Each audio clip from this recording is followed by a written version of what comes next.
Hello everyone. तो आज हम स्टार्ट करेंगे बीएनएस का सेक्शन नंबर 232 एंड इसमें हम देखेंगे कि क्या कैसे क्या होता है। प्रैक्टिकली ये सेक्शन बहुत इंपॉर्टेंट है तो मैं आपको अच्छे से समझाऊंगी। सो इसकी अंडरस्टैंडिंग काफ़ी इंपॉर्टेंट है। सो यहाँ पे इसकी हेडिंग है commitment of cases of court of session.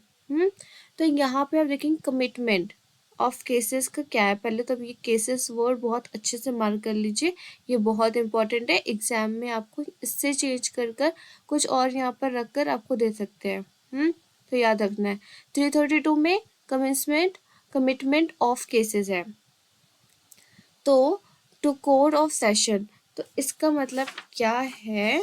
इसका मतलब ये है अगर कोई केस है, हाँ क्राइम है, किसी केस में क्राइम हुआ तो उसका जो उसको मतलब वो उसके पास वो केस सिर्फ कोर्ट ऑफ सेशन ही देख सकती है।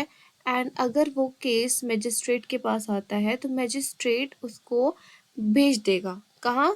सेशन कोर्ट के पास। इस प्रोसेस को जो कहते हैं ये है कमिटमेंट ऑफ केस बोलते हैं। आई होप इतना समझ में आया। मैं रिपीट कर दूं?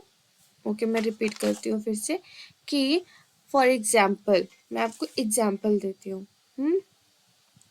यहाँ पे देखिए कि यहाँ पर एक मजिस्ट्रेट है। पुलिस अपनी रिपोर्ट लेकर आती है मजिस्ट्रेट के पास और मजिस्ट्रेट उसको देखता है। सब कुछ देखने के बाद अगर वो उसको ऐसा लगता है कि यहाँ पे कॉग्निजेंस लेना चाहिए तो यहाँ पे क्या करेगा?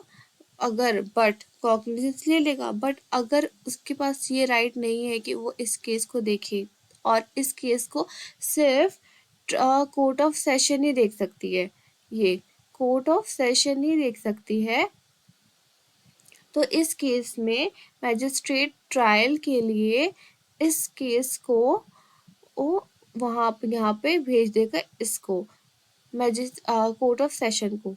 सो जो ये प्रोसेस है, ये जो ब्रिज है ना, bridge court of session magistrate से कोर्ट ऑफ सेशन तक, इसे कहते हैं हम कमिटमेंट ऑफ केसेस। ओके, सो इतना समझ में आया। हम इसके आगे मूव करते हैं। ये आपके यहाँ पर लिखा हुआ है। एंड फिर हम कहते हैं अगर पुलिस मजिस्ट्रेट को रिपोर्ट भेज देता है। उसके बाद भी मजिस्ट्रेट के पास पावर है।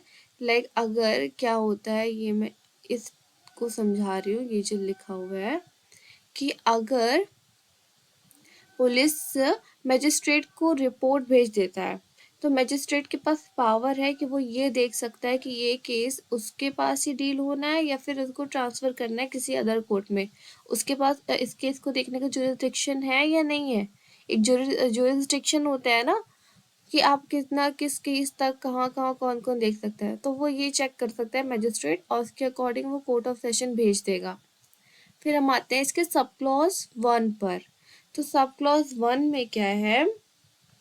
भेजने से पहले लाइक कमिट होने से पहले आफ्टर कंप्लीटिंग, ये देखिए आफ्टर कंप्लीटिंग जो भी प्रोविजंस दिए गए हैं सेक्शन 230 में एंड 231 में, ये कंप्लीट करने के बाद कोर्ट ऑफ सेशन में वो जो मैजिस्ट्रेट है वो भेज देगा केस को, उसका स्टडी को। और अगर उसको ये नेसेसरी लगता है कि जब तक वो भेज रहा है यहाँ से वहाँ, ये जो यहाँ से वहाँ भेज रहा है, अक्यूज्ड का क्या होगा? अक्यूज्ड क्या करेगा? अक्यूज्ड यहाँ पर अगर मैजिस्ट्रेट चाहे तो कि अगर वो भाग सकता है या फिर वो बुलाने पे नहीं आएगा या फिर बेल नहीं दे रहा है, तो ये सारी चीज़ें अक्यूज्ड को तब तक कस्टडी में रख सकते हैं। बट यहाँ पे याद रखिएगा, यहाँ पे बेल का भी प्रोविजंस जो भी है, बेल का भी राइट अवेलेबल है। ऐसा नहीं कि अक्यूज्ड बेल नहीं करा सकता है, बेल करा सकता है वो। समझ में आ रहा है? ठीक है, फिर हम सेकंड पर आते हैं। तो सेकंड पर ये है ट्रायल के टाइम पर कस्टडी में रखना है कि नहीं। कि फॉर एग्जांपल अगर मैजिस्ट्रेट ने भेज दिया यहाँ से यहाँ, ठीक है। अब यहाँ पर जब ट्रायल उसका चल रहा है, तो ट्रायल चलते टाइम यहाँ पर एक्यूज को उस टाइम पे कस्टडी में रखना है या नहीं, ये भी तो होगा ना। तो हाँ, रख सकते हैं, ऐसा नहीं कि नहीं रख सकते, बट यहाँ पर भी बेल का जो राइट है ना, ये अवेलेबल है, बेल ले सकता है वो अगर वो चाहे तो। फिर हम आते हैं यहाँ पर इस पर सी पर, सब क्लॉज सी पर। तो सेंड, क्या सेंड करना है? कोर्ट जब मजिस्ट्रेट जब ट्रायल कोर्ट के लिए भेजेगा यहाँ पर अक्यूज्ड को, पूरा केस ट्रांसफर होगा, तो रिकॉर्ड जो भी होंगे, उसके डॉक्यूमेंट्स होंगे, हाँ, आर्टिकल्स वगैरह, तो वो तो भेजेगा ना उसको, तो वो तो ये सारी चीजें वो ट्रांसफर कर देगा। फिर हम आते हैं डी पर। डी पर क्या है, अब वो ऐसे जब भेजेगा तो ये सारी चीजें कि उसने भेज दिया है, नहीं भेजा है, मतलब कब भेजा है, तो वो ये सारी चीजें इन्फॉर्म करेगा पब्लिक प्रोसिक्यूटर को कि आगे अगर उसको कुछ ऐड ऑन करना हो तो वो उसको इन्फॉर्म करेगा, नोटिफाई यहाँ पर है ना, नोटिफाई करेगा कि मैंने ये केस कोर्ट ऑफ सेशन को भेज दिया है।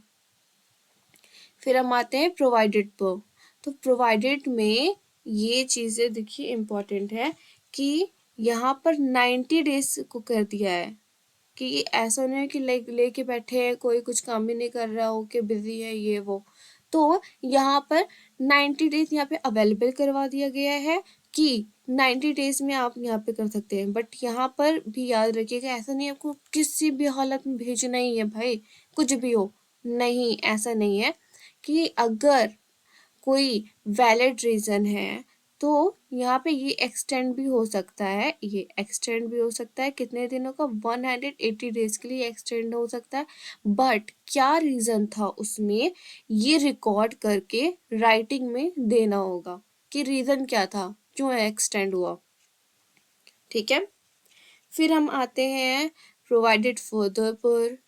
इसमें क्या है, एनी एप्लीकेशन, जो भी एप्लीकेशन फाइल्ड हुई है बिफोर द मजिस्ट्रेट, एक्यूज्ड ने की हो या विक्टिम ने की हो या एनी अदर पर्सन जो कि ऑथराइज्ड है वो पर एप्लीकेशन देने में, तो वो उसकी सारी जो एप्लीकेशन वगैरह है ना, ये भी सेशन कोर्ट को ये भी फॉरवर्ड किया जाएगा।